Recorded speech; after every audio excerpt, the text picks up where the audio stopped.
Yes hello, very good morning, very good afternoon and very good evening. तो आप सब लोग कैसे हैं? आई होप कि आप सब लोग अच्छे होंगे। तो आज हम लोग class 12 chapter 1 electric charges and field start करने जा रहे हैं और बहुत डीप पढ़ेंगे।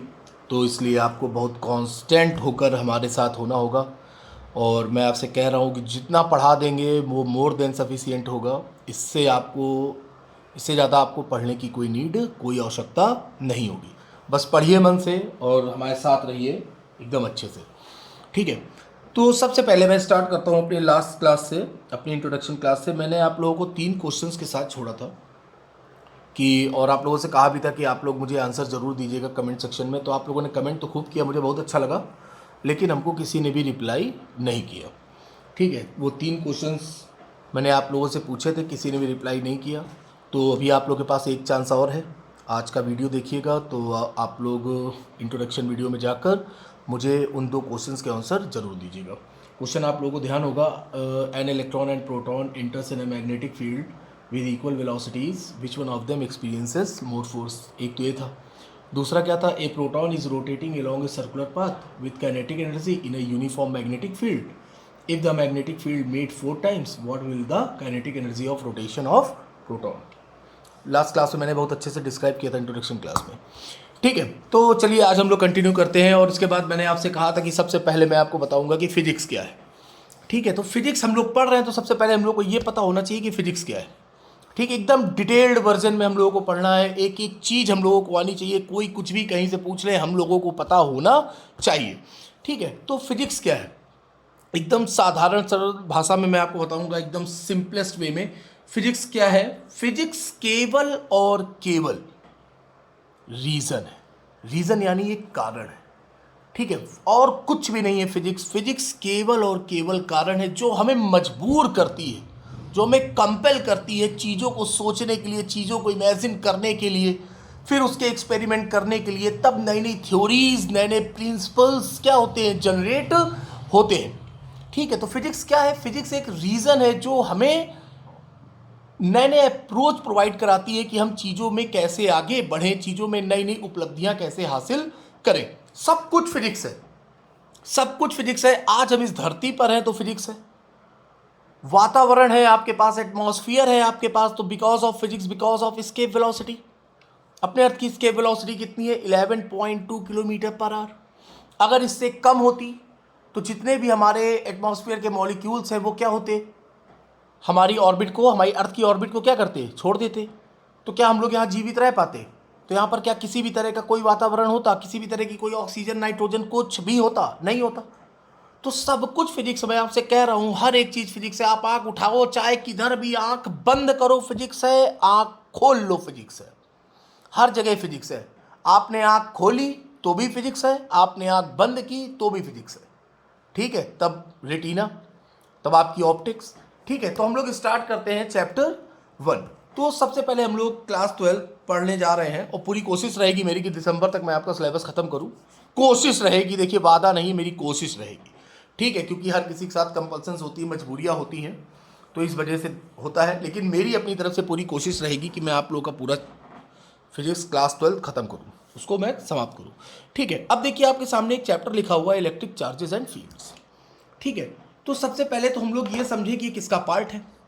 ठीक है। ये पार्ट है आपका इलेक्ट्रोमैग्नेटिज्म का। किसका पार्ट है ये? आपका इलेक्ट्रोमैग्नेटिज्म। ठीक है। इलेक्ट्रोमैग्नेटिज्म का ये आपका क्या है? पार्ट है। ठीक है। बहुत गौर से देखिएगा। अब इलेक्ट्रोमैग्नेटिज्म आपका 2 पार्ट में डिवाइड है। इलेक्ट्रोमैग्नेटिज्म आपका क्या है? 2 पार्ट में डिवाइड है। पहला पार्ट आपका हो गया इलेक्ट्रोस्टैटिक्स, जो हम लोग पढ़ने जा रहे हैं। इलेक्ट्रोस्टैटिक्स हो गया। और दूसरा आपका हो गया इलेक्ट्रोडायनेमिक्स। इलेक्ट्रोडायनेमिक्स। अब देखिए यहां पर बार बार इलेक्ट्रो इलेक्ट्रो आ रहा है। इलेक्ट्रो यानी यहां पर भी इलेक्ट्रो। ठीक है। तो इलेक्ट्रो क्या है? तो सबसे पहली बात कि इलेक्ट्रो क्या है? इलेक्ट्रो इलेक्ट्रॉन है। इलेक्ट्रो क्या है? इलेक्ट्रो इलेक्ट्रॉन है। ठीक है। अब देखिए, अब आपका ये इलेक्ट्रोडायनेमिक्स पार्ट भी आपका क्या है? 2 पार्ट में क्या है? डिवाइड है। अभी हम उसको एकदम डिस्क्राइब करके आपको बताएंगे। ठीक है। इलेक्ट्रोडायनेमिक्स भी आपका 2 पार्ट में डिवाइड है। अब सबसे पहले इलेक्ट्रोस्टैटिक्स, बहुत गौर से सुनिएगा। इलेक्ट्रोस्टैटिक्स क्या है? इलेक्ट्रो मैंने बताया इलेक्ट्रो यानी इलेक्ट्रॉन, इलेक्ट्रो यानी इलेक्ट्रॉन, स्टैटिक्स यानी रुका हुआ, ठीक है। जब आपका electron at a rest position यानी स्टेशनरी पोजीशन पर है, या आपका जो इलेक्ट्रॉन है वो रेस्ट की पोजीशन पर है, तब वहाँ पर क्या अप्लाई होती है, इलेक्ट्रोस्टैटिक्स। तब वहाँ पर क्या प्रोड्यूस होगा, तब वहाँ पर क्या डेवलप होगा, इलेक्ट्रिक फील्ड डेवलप होगी, ठीक है। तो इलेक्ट्रोस्टैटिक्स का मतलब क्या हो गया, when an electron at rest, ठीक है। तो यहां पर आपकी क्या प्रोड्यूस होने जा रही है, इलेक्ट्रोस्टैटिक्स, या आप कह लें इलेक्ट्रिक फील्ड, ठीक है। क्या डेवलप होगी, इलेक्ट्रिक फील्ड। अब इसमें हम लोगों को क्या क्या पढ़ना है इलेक्ट्रिक फील्ड में या इलेक्ट्रोस्टैटिक्स में, हम लोगों को क्या क्या पढ़ना है। पहला तो आपके सामने लिखा हुआ इलेक्ट्रिक चार्जेस एंड फील्ड्स, पहला चैप्टर तो वही हो गया, या आप ये कह लीजिए सरल भाषा में इलेक्ट्रिक फील्ड, ठीक है। एक आपका इलेक्ट्रिक फील्ड हो गया। सेकेंड आपका हो गया Gauss law and its application. एक आपका क्या हो गया, Gauss law and its application. और थर्ड पार्ट आपका क्या हो गया, कैपेसिटर या कैपेसिटेंस, ठीक है। ये आपका हो गया एक कैपेसिटर, ठीक है। तो यहाँ पर हम लोगों को ये 3 चैप्टर पढ़ने हैं, इलेक्ट्रिक फील्ड जिसमें कूलम्स लॉ और पोटेंशियल, ठीक है, इक्विपोटेंशियल सरफेस, फिर गॉस लॉ की एप्लीकेशन, सिलेंड्रिकल, स्फेरिकल, ठीक है, फिर कैपेसिटर मोस्ट इंपॉर्टेंट, ठीक है। तो ये 3 चैप्टर हम लोगों को इसमें हम लोगों को पढ़ना है, electric field, Gauss law and its application and capacitor, ठीक है। अब देखिए इलेक्ट्रोडायनेमिक्स आपका 2 पार्ट में डिवाइड है, ठीक है। अब इलेक्ट्रोडायनेमिक्स आपका क्या है, 2 पार्ट में डिवाइड है। पहला, when charge is moving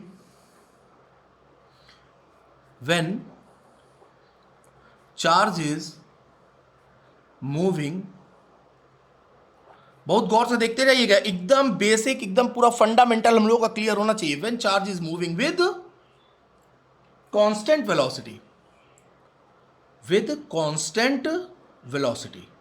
ठीक है।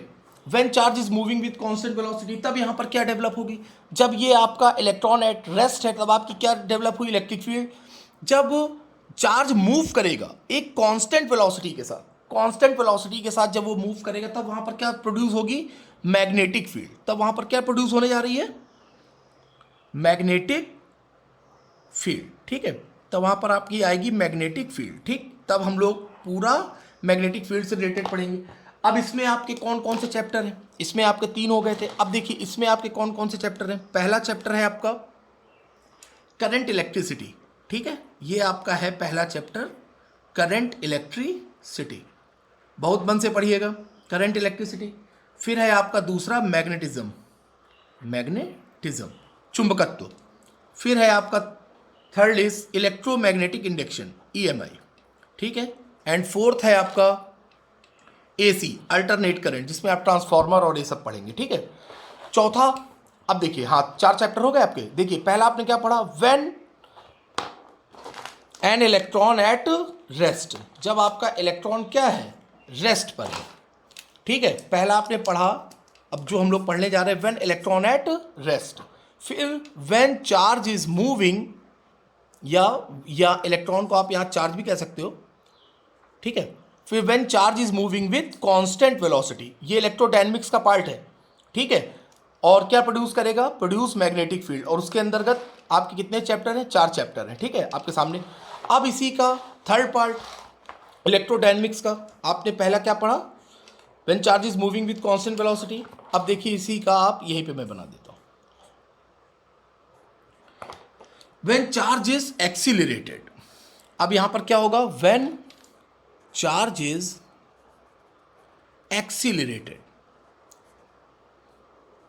व्हेन चार्ज इज एक्सीलरेट करेगा। अब यहां पर आपका चार्ज क्या होगा, एक्सीलरेट करेगा, ठीक है। तब जब एक्सीलरेट करेगा तब क्या डेवलप होगा भाई, तब क्या डेवलप होगा, तब क्या प्रोड्यूस होगा, तब वहां पर आपका प्रोड्यूस होगा electric field as well as magnetic field. Electric field भी जनरेट होगी और मैग्नेटिक फील्ड भी जनरेट होगी, जिसे हम लोग कहते हैं इलेक्ट्रोमैग्नेटिक वेव्स। आप लोग क्या है, ठीक है, इसको हम लोग क्या कहते हैं, इलेक्ट्रोमैग्नेटिक वेव्स।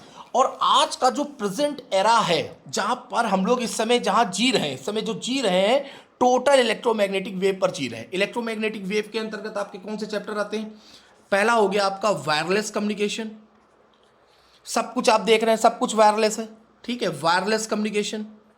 दूसरा आपका हो गया सैटेलाइट कम्युनिकेशन, देख ही रहे होंगे सारा खेल सैटेलाइट का है।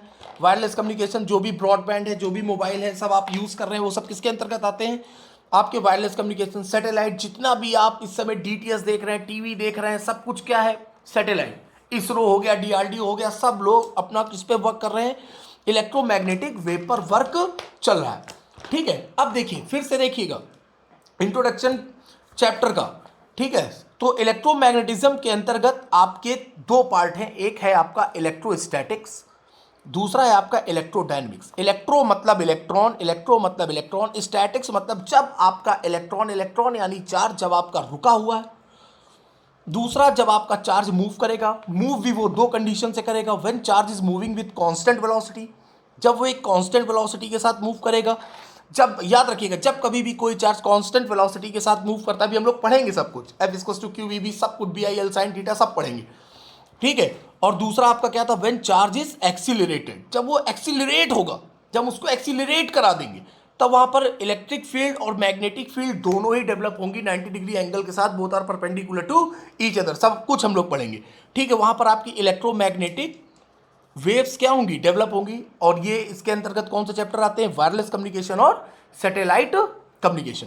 ठीक है, तो आइए अब हम लोग स्टार्ट करते हैं अपना chapter electric charges and fields, जो हम लोग का चैप्टर है। बहुत मन से पढ़िएगा, बहुत आपके लिए मेहनत कर रहे हैं हम, तो आप भी आउटपुट रिजल्ट उतना ही अच्छा दीजिएगा। जितना पढ़ा देंगे उससे ज़्यादा आपके एग्जाम में नहीं आएगा। ठीक है, और जितना हम पढ़ा दें, अगर आप उतना लिख देंगे, वो आपका आधा मार्क्स भी बोर्ड में आपका काट नहीं सकता। ठीक है, अब आइए, सबसे पहले आपने हेडिंग थी आपकी चैप्टर की, क्या? Electric charges and fields. सबसे पहले यहां पर क्या लिखा हुआ है? चार्जेस या चार्ज। ठीक है, चार्ज क्या है? मैं आपसे पूछ रहा हूं, चार्ज क्या है? देखिए, इमेजिनेशन, मेरा पूरा फिजिक्स इमेजिनेशन पर, थॉट प्रोसेस पर और केस स्टडी पर ही डेवलप है। ठीक है, तो चार्ज क्या है? सबसे पहले आपने सोचा चार्ज आखिर है क्या? क्या है चार्ज? आपके दिमाग में आया सबसे पहले क्या? चार्ज, वही there are two types of charges, positive charge and negative charge. ये सब कुछ नहीं होता। सुन लीजिए, बहुत गौर से सुनिए, आज आपकी इतने मिसकंसेप्शन मैं दूर करूंगा कि आप कहेंगे सब मैं अभी तक क्या पढ़ के आ रहा था। Charges, there are two types of charges, positive charge and negative charge, like charges repel और अनलाइक चार्जेस अट्रैक्ट, फलाना ढिमाका। ठीक है, पहली बात कि आर्ज चार्ज कुछ होता नहीं है। ठीक है, चार्ज नहीं होता है, पोलैरिटीज होती है। ठीक है, फिजिक्स में हम लोगों को पढ़ाया जाता है चार्ज, लेकिन जब आप आगे बढ़ेंगे और आगे की क्लासों में जाएंगे, इंजीनियरिंग करेंगे या आप और हायर क्लास में जाएंगे, तो वहां पर आपको बताया जाएगा ये पोलैरिटीज होती है। चार्ज क्या है? बेसिकली न्यूक्लियस होता है, न्यूक्लियस में आपका क्या होता है? प्रोटॉन होता है और न्यूट्रॉन होता है। ठीक है, और इलेक्ट्रॉन्स क्या होते हैं? उसकी चारों ओर क्या बताया जाता है? चक्कर लगाते हैं। क्या करते हैं? चारों ओर चक्कर लगाते हैं, रिवॉल्व करते हैं। इलेक्ट्रॉन कभी चक्कर नहीं लगाता है। फिर से मैं रिपीट कर रहा हूं, इलेक्ट्रॉन कभी चक्कर नहीं लगाता है। कैसे लगाएगा भाई चक्कर? इलेक्ट्रॉन को आज तक देखा नहीं गया है, इलेक्ट्रॉन को आज तक किसी ने भी सीन नहीं किया है कि इलेक्ट्रॉन दिखता कैसा है। There are three fundamental particles, एक आपका इलेक्ट्रॉन, एक आपका प्रोटॉन और एक आपका न्यूट्रॉन। न्यूट्रॉन को बता दिया गया कि क्या होता है? न्यूट्रल होता है, there is no charge. Proton क्या होता है? पॉजिटिवली चार्ज होता है, वो न्यूक्लियस में रहता है। और इलेक्ट्रॉन क्या होता है? वो निगेटिवली चार्ज होता है और वो क्या करता है? ऑर्बिट में रिवॉल्व करता रहता है, चक्कर लगाता रहता है। ठीक है, एक्चुअली में इलेक्ट्रॉन चक्कर नहीं लगाता है। ठीक है, इलेक्ट्रॉन में क्या है? इलेक्ट्रॉन में एनर्जी है। ठीक है, इलेक्ट्रॉन से जब एनर्जी डेवलप होती है, जब हम उसको एक्सटर्नल सोर्स से जब हम उसको एनर्जी प्रोवाइड कराते हैं, तब उसमें क्या होता है? एनर्जी डेवलप होती है। ठीक है, आप आगे पढ़ेंगे, पोटेंशियल और इन सब में पढ़ेंगे, तो वो जो एनर्जी डेवलप हुई, इलेक्ट्रॉन अपनी पोजीशन पर ही है। जहां पर भी इलेक्ट्रॉन है वो अपनी पोजीशन पर, ये इलेक्ट्रॉन, ये इलेक्ट्रॉन, ये इलेक्ट्रॉन, ये इलेक्ट्रॉन, इलेक्ट्रॉन, ये चारों ओर क्या है? इलेक्ट्रॉन है। ठीक है, तो इलेक्ट्रॉन आपका अपनी पोजीशन पर ही है। इलेक्ट्रॉन घूमना नहीं चालू कर देंगे। इलेक्ट्रॉन से क्या हुई? एनर्जी डेवलप हुई। जब एनर्जी डेवलप हुई तो इलेक्ट्रॉन्स में क्या हुआ? वाइब्रेशन हुआ। ठीक है, इलेक्ट्रॉन्स में क्या हुआ? वाइब्रेशन हुआ। जब उसमें वाइब्रेशन हुआ तब उसमें एनर्जी प्रोड्यूस हुई। जब वो एनर्जी प्रोड्यूस हुई तब उसने अपने आगे वाले इलेक्ट्रॉन को वाइब्रेट किया। इस तरह से वाइब्रेशन प्रोसेस चला और वो जो वाइब्रेशन प्रोसेस है, उस वाइब्रेशन प्रोसेस में क्या हुआ, आपकी एनर्जी डेवलप हुई। तो इलेक्ट्रॉन रोटेट नहीं कर रहा है, एनर्जी, वो जो एनर्जी है, जो वाइब्रेशन से जो एनर्जी डेवलप हो रही है, वो एनर्जी आपकी घूम रही है या एनर्जी चारों ओर चल रही है। ठीक है, उस ऑर्बिट में क्या हो गया, एनर्जी डेवलप हो गई। ठीक है, अभी चीजें आपको और अच्छे से क्लियर होंगी। ठीक है, तो पहली चीज, इलेक्ट्रॉन रिवॉल्व नहीं करता है। ठीक है, इलेक्ट्रॉन वाइब्रेट करता है अपनी पोजीशन पर, वो जिस जगह पर है। आप जब साउंड वेव पढ़े होंगे तो आपको उसमें बताया गया होगा कि एक रस्सी है, रस्सी में आप एक चावल का तिनका डाल, एक रस्सी को आप बांध दीजिए, दो एंड्स पर आप क्या करिए, रस्सी को बांध दीजिए। आप एक छोर पर आप चावल या गेहूं का तिनका रख दीजिए, आप फिर रस्सी को वाइब्रेट कराइए, तो क्या वो जो चावल का तिनका, आप उसको एज ए इलेक्ट्रॉन कंसीडर करिए, तो क्या वो चावल का तिनका एक एंड से दूसरे एंड पर पहुंच जाएगा? क्या ऐसा पॉसिबल है? ऐसा पॉसिबल नहीं है। तो एनर्जी डेवलप होती है, वो एनर्जी क्या होती है, वो आगे बढ़ती है। ठीक है, तो ये आपका हो गया चार्ज। ठीक है, चार्ज क्या है, चार्ज बेसिकली पोलैरिटी है। ठीक है, और चार्ज को सबसे पहले किसने बताया कि चार्ज पॉजिटिव है या निगेटिव है? चार्ज को किसने बताया कि सबसे पहले वो पॉजिटिव है या निगेटिव है? ये बताया आपके बेंजामिन फ्रैंकलिन ने। किसने बताया? Benjamin Franklin. ठीक है, बेंजामिन फ्रैंकलिन ने चार्ज को बता दिया कि एज्यूम कर लिया, चार्ज को एज्यूम करा एज ए पोलैरिटी, जैसे नॉर्थ पोल और साउथ पोल होते हैं अर्थ के, उसी तरह बेंजामिन फ्रैंकलिन साहब ने क्या किया, उसको एज्यूम कर लिया कि ये पॉजिटिव है और ये निगेटिव है। ठीक है, उसके बाद कई सारे एक्सपेरिमेंट हुए, आपके जे थॉमसन साहब ने किए, पियरे साहब ने किए, कैथोड रे ट्यूब के साथ उन्होंने किया। ठीक है, गोल्ड लीफ के साथ किया, रदरफोर्ड थे। ठीक है, तो वहाँ से चीज़ें क्या हुई, आपको दिखाई गई कि एज ए इलेक्ट्रॉन जब कैथोड रे ट्यूब में जाता है तो डिफ्लेक्ट हो रहा है, जब हम वहाँ पर मैग्नेटिक फील्ड में भी जा रहा है तब भी वो क्या हो रहा है, प्लेट्स के पास क्या हो रहा है, डिफ्लेक्ट हो रहा है। जब मैग्नेटिक फील्ड आती है तब वो 90 डिग्री पे डिफ्लेक्ट होने लगता है। ठीक है, तो बेंजामिन फ्रैंकलिन साहब ने क्या करा, उन चार्ज को बता दिया कि एक पॉजिटिव है और एक निगेटिव है। ठीक है, तो इस तरह से उसका नामांकन हुआ कि एक पॉजिटिव एक निगेटिव। इलेक्ट्रॉन की खोज की किसने? जे थॉमसन साहब ने। ठीक है, प्रोटॉन की आपने किसने की? रदरफोर्ड साहब ने। और न्यूट्रॉन की किसने की? चैडविक ने। ठीक है, तो आपसे पूछा जाए कि सबसे पहले पॉजिटिव और निगेटिव चार्ज को सबसे पहले एज्यूम किसने किया, पहला क्वेश्चन। तो सबसे पहले पॉजिटिव और निगेटिव चार्ज को एज्यूम किसने किया? बेंजामिन फ्रैंकलिन ने। क्लियर है? अब देखिए आप आगे, ये आपका हो गया बेंजामिन फ्रैंकलिन। अब देखिए there are two types of polarities. अब देखिए आपकी बुक में चार्ज बोला गया है तो मैं एज ए चार्ज ही लूंगा। ठीक है, मेरा कहना है कि मैं आपके जितने भी मिस कंसेप्शन है मैं उसको क्लियर करता चलूं। ठीक है, एक्चुअली में चार्जेस क्या है? पोलैरिटीज है। ये क्या है आपके? पोलैरिटीज। ठीक है, अब देखिए आप आगे, charge basically there are two types of polarities, या basically there are two types of charges. एक आपका हो गया पॉजिटिव और एक आपका हो गया निगेटिव। ठीक है, अब जब किसी ने आज तक इलेक्ट्रॉन को ही नहीं देखा तो कैसे आप बता दोगे कि वो निगेटिव है कि पॉजिटिव है ना? अब समझ में आ रहा होगा धीरे धीरे।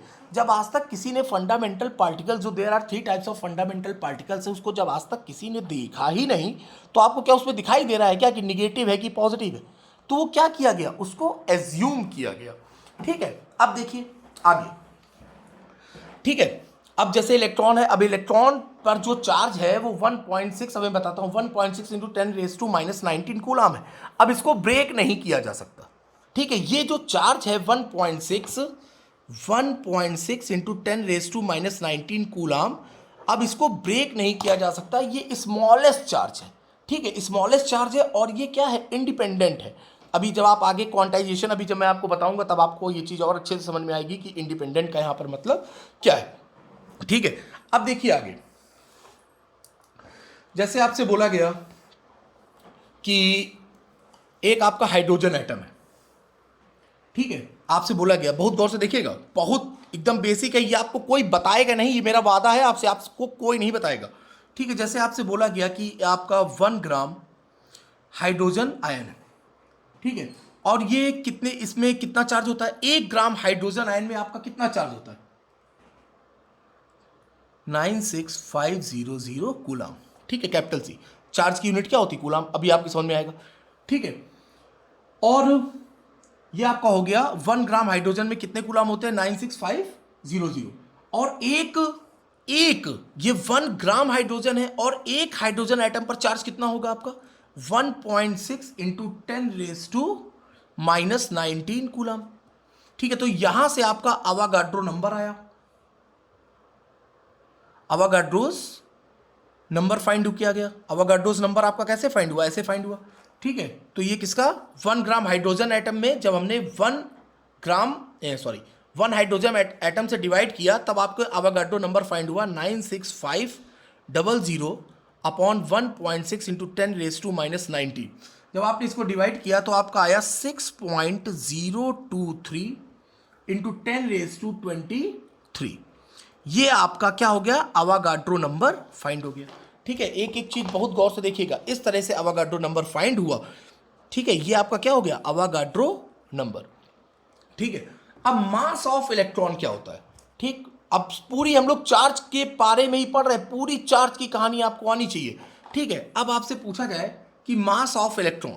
ठीक है, मास ऑफ, ये आपका हो गया, सबसे पहले आपने क्या फाइंड किया, अवागाड्रो नंबर।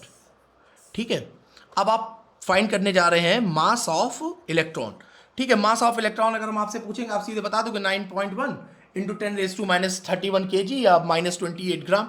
ठीक है, तो मास ऑफ इलेक्ट्रॉन कैसे फाइंड किया गया, मास ऑफ इलेक्ट्रॉन जो आपका फाइंड किया गया E और E/m रेशियो से। ठीक है, मास ऑफ इलेक्ट्रॉन आपका क्या हो गया, E अपॉन E/m। E/m क्या है, इलेक्ट्रॉन अपॉन मास। ठीक है, अब एक इलेक्ट्रॉन पर चार्ज कितना होता है 1.602। 1.6 तक आपने पढ़ा है, लेकिन एक्चुअल क्या है 1.602 इंटू 10⁻⁻19 अपॉन E/m की जो वैल्यू है, एग्जैक्ट वैल्यू वो है आपकी 1.758 इंटू 10⁻8। अब इसका यूनिट क्या होगा, E/m की यूनिट क्या हो जाएगी, कूलाम पर ग्राम, मास यानी ग्राम। ठीक है, जब आपने इसको सॉल्व किया तब आपका आया 9.108 इंटू 10⁻⁻28 ग्राम। ठीक है, ये आपने क्या निकाला, ग्राम में निकाला। अगर इसको किलोग्राम में चेंज करना होगा क्या होगा, 1000 से डिवाइड होगा।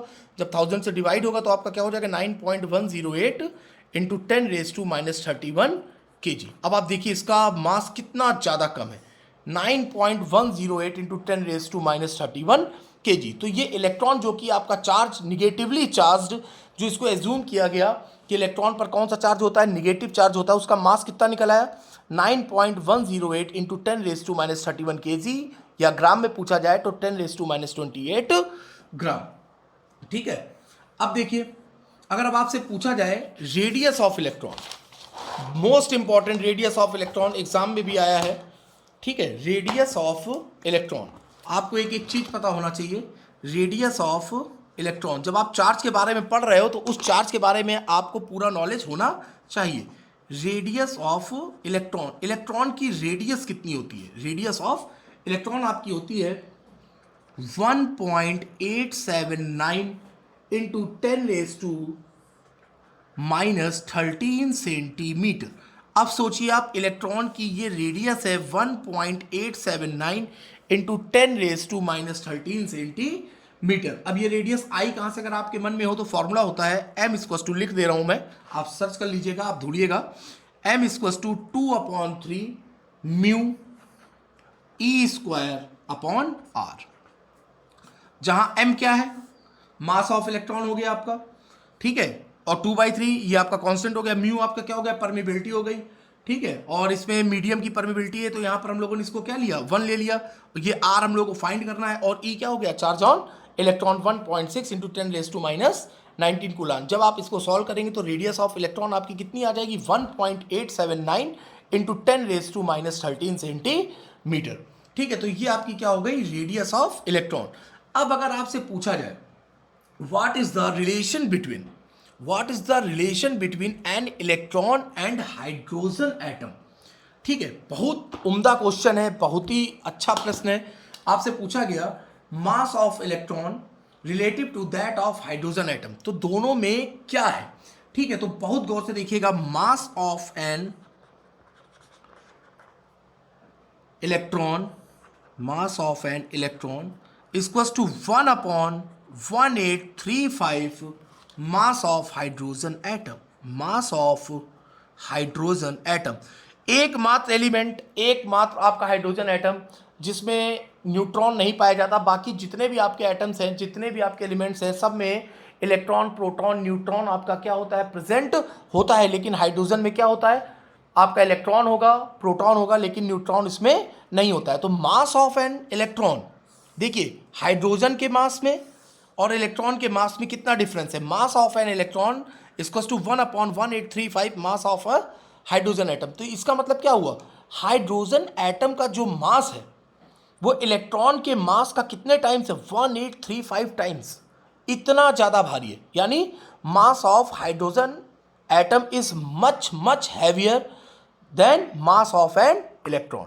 ठीक है, तो ये आपका हो गया इलेक्ट्रॉन।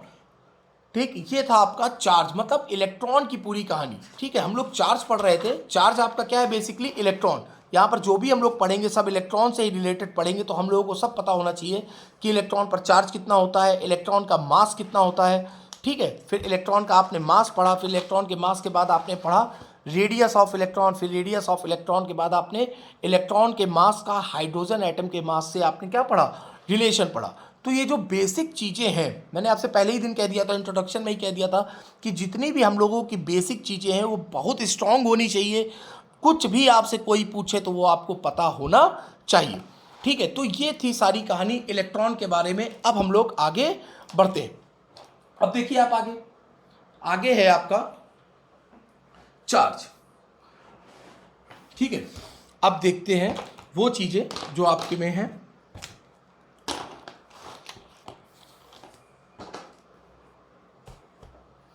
ठीक है, आइए चार्ज।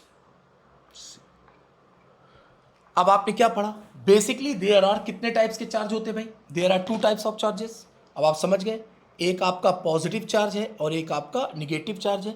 पॉजिटिव और निगेटिव को सबसे पहले किसने एज्यूम किया, बेंजामिन फ्रैंकलिन साहब ने एज्यूम किया। ठीक है, अब आपको पता है अगर 2 पॉजिटिव चार्ज हैं, एक पॉजिटिव, ये पॉजिटिव, दोनों पॉजिटिव पॉजिटिव है। ठीक है, अगर दोनों की पोलैरिटी सेम है तो दोनों एक दूसरे को क्या करेंगे, रिपेल करेंगे। ठीक है, अगर ये भी निगेटिव तब भी दोनों एक दूसरे को क्या करेंगे, रिपेल करेंगे। दोनों क्या है, लाइक चार्जेस। ठीक है, तो ये भी आप एक दूसरे को क्या करेंगे, रिपेल को क्या करते हैं, आकर्षण प्रतिकर्षण, क्या करेंगे, प्रतिकर्षित करेंगे। अब अगर एक पॉजिटिव है और एक निगेटिव है तो ये दोनों पोलैरिटीज के अंतर्गत क्या करेंगे, दोनों एक दूसरे को क्या करेंगे, अट्रैक्ट करेंगे। ठीक है, ये हो गया आपका पहली प्रॉपर्टी कि like charges repel each other and unlike charges क्या करेंगे, अट्रैक्ट ईच अदर। तो यहां तक आपको कोई दिक्कत नहीं। ठीक है, अब जो इलेक्ट्रिक चार्ज है, अब जो हम लोग पढ़ रहे हैं इलेक्ट्रिक चार्ज एंड फील्ड, जो इलेक्ट्रिक चार्ज है आपकी दूसरा पॉइंट जो आपका, बहुत गौर से देखते जाइएगा, एक एक चीज आपसे चार्ज के बारे में कुछ भी पूछे तो आपका एक भी मार्क्स कटना नहीं चाहिए। अब आपसे पूछे इलेक्ट्रिक चार्ज, तो इलेक्ट्रिक चार्ज आपका 2 चीजों में ही पाया जाता है, एक आपका प्रोटॉन में और दूसरा आपका इलेक्ट्रॉन में। दैट मीन्स इलेक्ट्रिक चार्ज जो एग्जिस्ट करता है वो आपका किसमें किसमें एग्जिस्ट करता है, एक प्रोटॉन और दूसरा इलेक्ट्रॉन। ठीक है, अब देखिए बहुत गौर से देखिएगा। अब मैं जैसे कि आपसे मैं कहूं, क्या कहूं मैं, हाँ बिल्कुल। अब देखिए बी प्रैक्टिकल, ये आपकी एक बॉडी है। ठीक है, हमने कोई एक बॉडी ले लिया और मैंने कहा कि ये क्या है, न्यूट्रल है। मैंने क्या कहा, ये एक न्यूट्रल बॉडी है। ठीक है, तो न्यूट्रल बॉडी कहने का मतलब क्या है, आप लोगों को पता होगा। मैंने कहा कि ये एक आपकी न्यूट्रल बॉडी है। तो ये न्यूट्रल बॉडी कहने का तात्पर्य, कहने का मीन क्या हुआ, न्यूट्रल बॉडी कहने का मतलब है इसमें जब नंबर ऑफ प्रोटॉन बराबर है नंबर ऑफ इलेक्ट्रॉन के, फिर से नंबर ऑफ प्रोटॉन बराबर है नंबर ऑफ इलेक्ट्रॉन, यानी number of positive charges equals to number of negative charges. जब ये दोनों ही इक्वल हैं तो प्लस माइनस दोनों ने एक दूसरे को क्या कर दिया, कैंसिल कर दिया। जब उसने कैंसिल कर दिया तो इसका मतलब क्या हो गई, बॉडी क्या हो गई, न्यूट्रल हो गई। न्यूट्रल बॉडी का मतलब, बहुत गौर से सुनिएगा एक बार फिर से, न्यूट्रल बॉडी का मतलब कतई ये नहीं है कि उसमें ना इलेक्ट्रॉन है ना प्रोटॉन है, उसमें केवल न्यूट्रॉन है। इसका मतलब बिल्कुल भी ये नहीं है। न्यूट्रल बॉडी कहने का मतलब ये है कि उसमें नंबर ऑफ प्रोटॉन और नंबर ऑफ इलेक्ट्रॉन्स क्या है, इक्वल है। ठीक है, क्लियर हो गया। न्यूट्रल बॉडी का मतलब क्या हुआ, number of proton equals to number of electron. अब जरा गौर से देखिएगा, अब हमने कहा कि ये फिर से एक बॉडी, बहुत गौर से देखिएगा, ये एक बॉडी। मैंने कहा, अब बहुत गौर से देखिएगा, 2-3 एग्जांपल मैं दूंगा, बहुत गौर से देखिएगा। मैंने कहा कि मैंने इससे 10 इलेक्ट्रॉन निकाल दिए। मैंने क्या करे, इससे 10 इलेक्ट्रॉन निकाल दिए। ये अभी थोड़ी देर पहले तक ये एक न्यूट्रल बॉडी थी, ठीक है, ये एक न्यूट्रल बॉडी थी। मैंने इससे 10 इलेक्ट्रॉन निकाल दिए। न्यूट्रल बॉडी का मतलब क्या है, नंबर ऑफ प्रोटॉन और नंबर ऑफ इलेक्ट्रॉन क्या थे, इक्वल थे। जब मैंने इससे 10 इलेक्ट्रॉन बाहर निकाल दिए तो इसमें नंबर ऑफ पॉजिटिव एलिमेंट्स या नंबर ऑफ प्रोटॉन ज़्यादा हुए कि नंबर ऑफ इलेक्ट्रॉन्स। जब 10 इलेक्ट्रॉन आपके बाहर चले गए, यानी ये क्या हो गया, इसमें प्रोटॉन्स या नंबर ऑफ पॉजिटिव चार्जेस क्या हो गए, मैक्सिमम हो गए। तब आपकी ये बॉडी क्या हो गई, पॉजिटिवली चार्ज हो गई। समझ पाए कि नहीं समझ पाए। जैसे ही आपने 10 इलेक्ट्रॉन या 20 इलेक्ट्रॉन या 25 electron, 30 electron, 200 electron, 1000 electron, 10 lakh electron आपने निकाल दिए, तो ये बॉडी आपकी क्या हो गई, पॉजिटिवली चार्ज हो गई। ठीक है, क्योंकि इससे नंबर ऑफ इलेक्ट्रॉन्स क्या हो गए, कम हो गए। ठीक है, अब अगर मैं आपसे कहूँ, यहीं पे बना देता हूँ, अब मैंने आपसे कहा कि ये एक बॉडी है, मैंने इसमें 20 इलेक्ट्रॉन, अभी ये थोड़ी देर पहले तक कैसी बॉडी थी, ये आपकी एक न्यूट्रल बॉडी है, ठीक है, ये न्यूट्रल है। मैंने कहा कि मैंने इसमें 50 इलेक्ट्रॉन दे दिए। क्या कर दिए, 50 इलेक्ट्रॉन मैंने इसमें दे दिए। जब मैंने 50 इलेक्ट्रॉन इसमें दे दिए, न्यूट्रल बॉडी थी, जब न्यूट्रल बॉडी था तब नंबर ऑफ प्रोटॉन और नंबर ऑफ इलेक्ट्रॉन इसमें क्या था, इक्वल था। मैंने 50 इलेक्ट्रॉन दे दिए। जब मैंने 50 इलेक्ट्रॉन दे दिए इसके अंदर, तो क्या हो गया, इसमें निगेटिव चार्ज क्या हो गया, बढ़ गया। जब इसमें निगेटिव चार्ज बढ़ गया तब क्या हो गया, ये बॉडी कैसी हो गई, निगेटिवली चार्ज्ड। समझ पाए कि नहीं समझ पाए, क्लियर है एकदम, शाबाश। अब मैं आपसे एक क्वेश्चन पूछता हूं। तो आपने अभी यहां पर क्या देखा कि अगर इलेक्ट्रॉन हम बाहर निकाल देंगे तब वो बॉडी क्या हो जाएगी, पॉजिटिवली चार्ज। जब अब इलेक्ट्रॉन हम किसी को देंगे तो वो बॉडी क्या हो जाएगी आपकी, निगेटिवली चार्ज। अब मैं आपसे यहां पर पूछता हूं एक क्वेश्चन, आपको 10 सेकंड का टाइम दूंगा, मैं पूरे 10 सेकंड का टाइम दूंगा। मैंने कहा, क्या कहा मैंने, अरे भैया क्या था, हाँ, मैंने आपसे कहा कि एक बॉडी, एक है आपके पास निगेटिवली चार्ज्ड एटम, ठीक है, या आपके पास जो एलिमेंट है वो एक निगेटिवली चार्ज है और एक आपका पॉजिटिव चार्ज है। तो दोनों में से किसका मास ज्यादा होगा, अब आप बताइए, दोनों में से किसका मास ज्यादा होगा। आपके पास समय है केवल 10 सेकेंड। 1 2 3 4 5 6 7 8 9 10।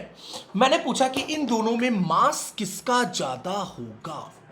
अब आप जरा ये बताओ, अगर ये बॉडी पॉजिटिवली चार्ज्ड है तो इसका मतलब क्या है, इससे इलेक्ट्रॉन बाहर निकल गए। पहले क्या था, न्यूट्रल बॉडी थी, तब नंबर ऑफ प्रोटॉन और नंबर ऑफ इलेक्ट्रॉन क्या थे, इक्वल थे। मैंने इससे इलेक्ट्रॉन दिए निकाल, जब इलेक्ट्रॉन मैंने इससे निकाल दिए तब इसका मास भी क्या हो जाएगा, कम हो जाएगा। इलेक्ट्रॉन निकाल दिए, बॉडी तो पॉजिटिवली चार्ज हो गई लेकिन मास इसका क्या हो गया, कम हो गया।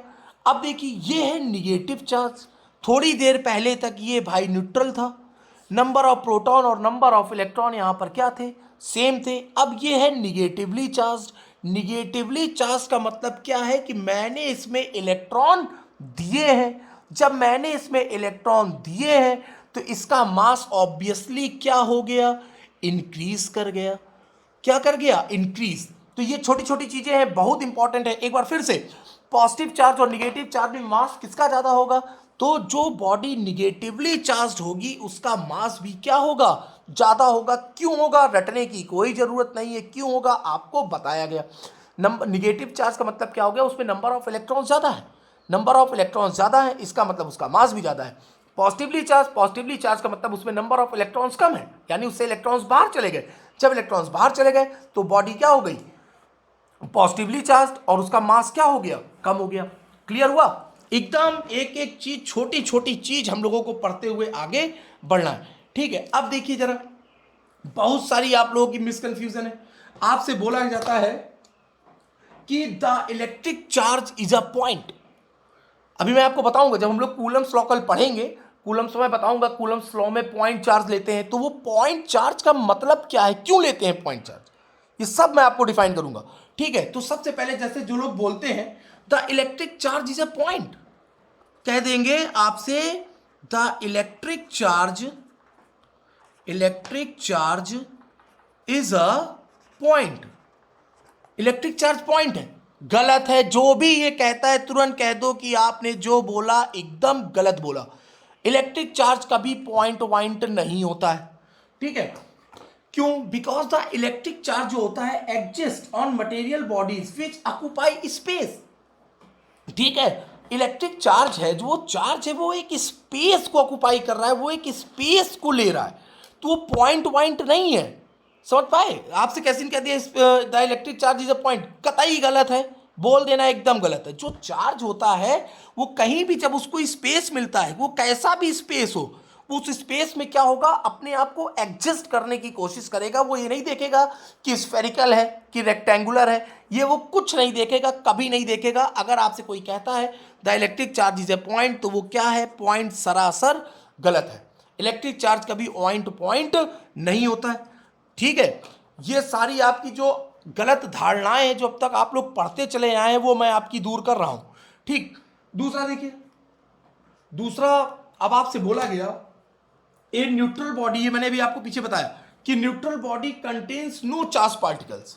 लोग आपसे कहते हैं न्यूट्रल बॉडी का मतलब क्या है कि वो उसमें किसी भी तरह का कोई चार्ज पार्टिकल नहीं है, एकदम सरासर गलत।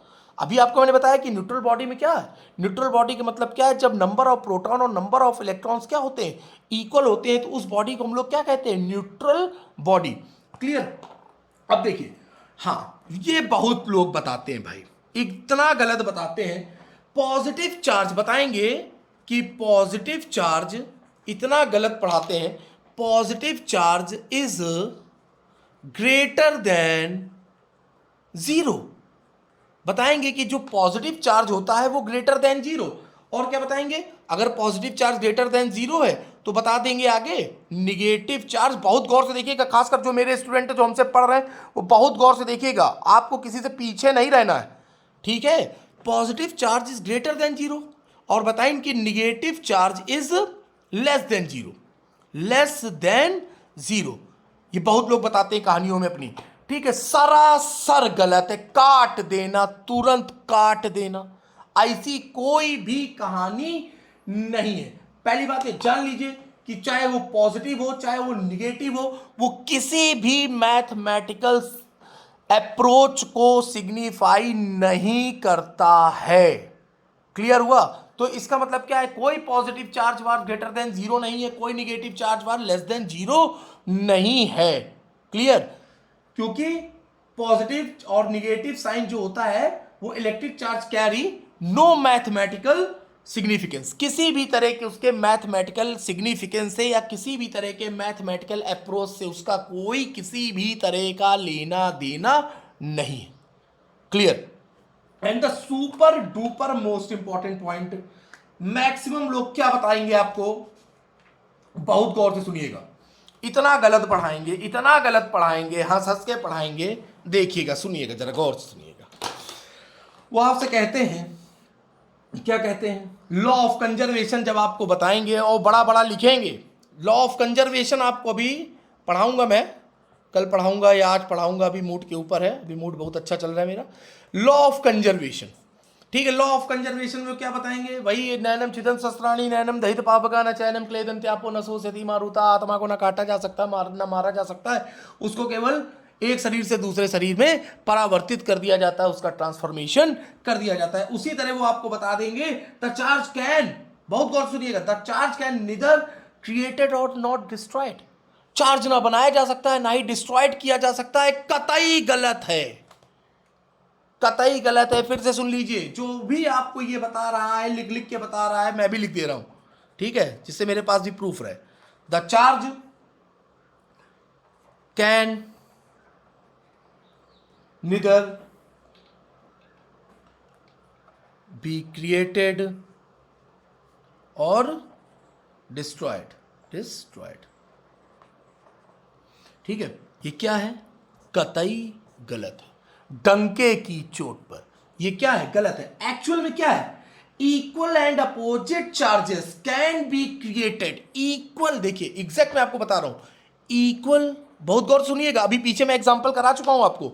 इक्वल, ये सारे मैं पीडीएफ भी डाल दूंगा, परेशान ना होइएगा। Equal and opposite charges, equal and opposite charges can be created or destroyed,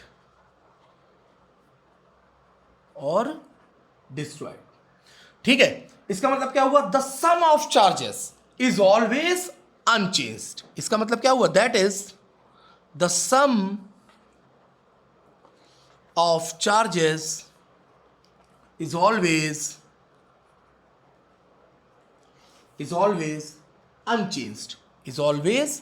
unchanged.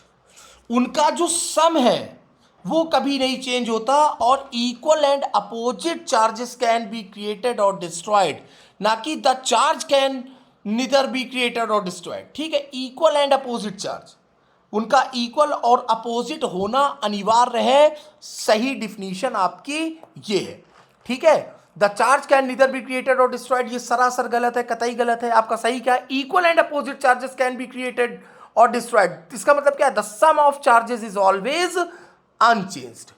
The sum of charges is always क्या हो गया आपका, अनचेंज्ड। जैसे मैं आपसे कहूं कंजर्वेशन, अब देख ही रहो तो देख ही लो, अच्छा फिर जैसे मैंने आपके सामने एक एग्जांपल लिया कि एक आइसोलेटेड सिस्टम है। आइसोलेटेड सिस्टम का मतलब क्या होता है, सबसे पहले ये समझ लो। आइसोलेटेड, मैंने यहां पर बोला, एक शब्द मैंने बोला आइसोलेटेड, तो आइसोलेटेड का मतलब ये हुआ भैया कि उसका किसी भी तरह की सराउंडिंग से, जो बाहर की जो सराउंडिंग्स है, उसका किसी भी तरह की सराउंडिंग से कोई लेना देना नहीं है। ना ही अंदर की एनर्जी बाहर जा रही है और ना ही बाहर से कोई एनर्जी अंदर आ रही है, ठीक है। सपोज मैंने कहा कि इसके अंदर आपके 3 चार्जेस है, एक आपका 5 कूलम का हो गया, एक आपका ले लिया -3 कूलम का ले लिया, और एक आपने क्या करा 10 कूलम का ले लिया, ठीक है। अब इसी को आपने क्या करा, इधर लिखा, इस तरह से आपने बनाया, ये आपने लिख दिया 9 कूलम, एक आपने लिख दिया -4 कूलम, ठीक है। आइसोलेटेड सिस्टम, अभी आप देखिए आपने क्या पढ़ा, the sum of charges is always unchanged. The sum of charges, example, अब यहां पर देखो, द सम ऑफ चार्ज 10 5 15, 15 में 3 गए 12, तो इसका टोटल सम कितना है 12। अब यहां पर क्या है 9, 9 में से 4 गए 5, तो यहां पर तीसरा क्या आना चाहिए, आप ले लो यहां पर सपोज कि Q, इसका तीसरा क्या आना चाहिए। अब ये दोनों क्या होंगे, आपस में इक्वल होंगे, तो आपने लिखा 5C - 3C + 10C is equals to 9C - 4C + Q।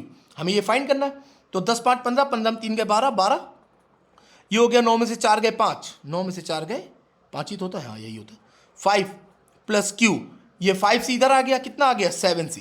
तो इस Q की वैल्यू क्या आ गई, इस Q की वैल्यू आपकी क्या आ गई 7C। ये आपने कितना फाइंड कर लिया 7C। अब आप जोड़ लो 9 7 16, 16 में 4 के क्या हो गया 12, ये दोनों इक्वल है, दोनों सेम है, देख लीजिए दोनों क्या है सेम है। ये आपका क्या था, एक आइसोलेटेड सिस्टम। आइसोलेटेड सिस्टम का मतलब क्या होता है, जिसका अपनी बाहर की सराउंडिंग से किसी भी तरह का कोई लेना देना नहीं होता है, ठीक है। अब इसमें 3 चार्ज हो, चाहे 10 चार्ज हो, चाहे 20 चार्ज हो, ठीक है, उनको हिला दिया गया, अब उसमें यहां पर रख दिया गया, ठीक है। तो यहां पर भी क्या होगा, दोनों का सम क्या होना चाहिए, इक्वल होना चाहिए। इसी को हम लोग कहते हैं law of conservation. Law of conservation क्या होगा, equal and opposite charges can be created और destroyed, that is the sum of charges is always unchanged. और एग्जांपल आपकी आंख के सामने है, ठीक है। अब अगला देखते हैं हम लोग, कंजर्वेशन ऑफ चार्ज भी आपने समझ लिया, ठीक है। नेक्स्ट आपका है, हाँ नेक्स्ट भी आपका बहुत इंपॉर्टेंट है, ये मैं कूलम्स के साथ बताऊं कि अभी बता दूं, अभी बता देते हैं, आओ कूलम्स के साथ, तो फिर केवल कूलम ही चलाया जाएगा। आइए अब देखिए, अब आपसे बोला गया एक और गलत अवधारणा, एक तो गलत सलत आप लोग इतना पढ़े हो फिर क्लास में आके बहस करते हो। अब देखो, when electric charges are annihilated they are converted into energy. अब कह रहे हैं एक प्रोसेस होता है आपका एनिहिलेशन का, मैं लिख दे रहा हूं एनिहिलेशन, अब सबसे पहली बात की है एनिहिलेशन होता क्या है। अब आपके मन में ये आ गया होगा कि ये सर एनिहिलेशन क्या। एनिहिलेशन का मतलब होता है चीज खत्म होना, ठीक है, डिस्ट्रॉयड। ठीक है, तो आपसे लोग क्या बताएंगे, जब कोई इलेक्ट्रिक चार्ज है वो जब डिस्ट्रॉय होता है, जब वो खत्म होने लगता है, तब वो क्या होता है, आपको एनर्जी देता है। ये आप लोग किस में पढ़ोगे यार, स्पेक्ट्रम में पढ़ोगे। जब आप लोग स्पेक्ट्रम में आओगे तो आपको बताया जाएगा कि अरे वो देखो इलेक्ट्रिक चार्ज क्या हो गया, ऊपर गया 10⁻⁻8 सेकेंड तक रहा, और फिर उसके बाद उसने क्या करा, स्फुरदीप्ति उत्पन्न करी, और क्या हो गया, नीचे आ गया, यानी वो चमका। कितनी देर के लिए चमका, 10⁻⁸ सेकेंड के लिए चमका। इसे कहते हैं एनिहिलेशन। ठीक है, तो ये एकदम सरासर गलत है। जो भी आपसे कहता है कि इलेक्ट्रिक चार्जेस आर एनिहिलेटेड, जब कोई इलेक्ट्रिक चार्ज एनिहिलेट होता है तो वो कन्वर्ट करता है एनर्जी, सरासर गलत। पहले मैं गलत स्टेटमेंट लिखूंगा फिर मैं सही कर दूंगा। ठीक है, when electric charges are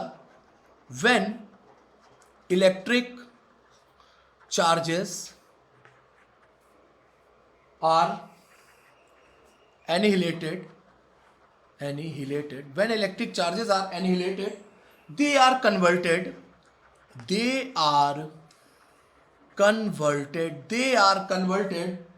into energy। ये क्या है, ये जो लिखा है एक बार पढ़िए जरा। When electric charges are annihilated मतलब डिस्ट्रॉयड, खत्म हो गया।